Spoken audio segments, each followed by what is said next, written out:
Bwana, aliyekuwa mchezaji wa zamani wa klabu ya Young Africans Stefan Aziz Ki, ambaye pia hivi sasa ni mchezaji wa Wydad Casablanca ya kule nchini Morocco.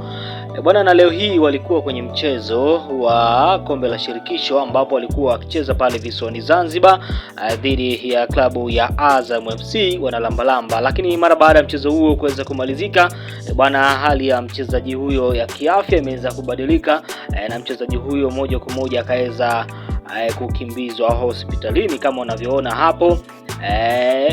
Mchezaji huyo alikuwa yupo kwenye machela kama anavyoonekana hapo na kuwekwa kwenye ambulance ili kuweza kuwaishwa hospitalini ili kuweza kujua nini hasa ambacho kinaweza kumsumbua mchezaji huyo, lakini pia kuweza kuokoa uhai wake, lakini pia kuweza kujua hali yake kwa undani zaidi, nini ambacho kitakuwa kinamsumbua mchezaji huyo. Lakini mimi nitakuwa nikiendelea kukuletea update nzima kuhusiana na kile ambacho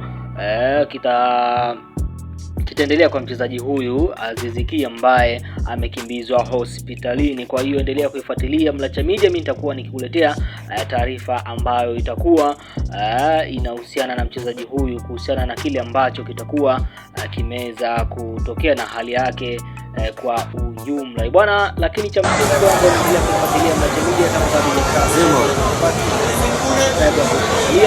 kama kuna maandishi yaliyoandikwa subscribe, ukishabonyeza tu moja kwa moja utakuwa umefanikiwa kujiunga na familia hii ya kimichezo. Bye bye.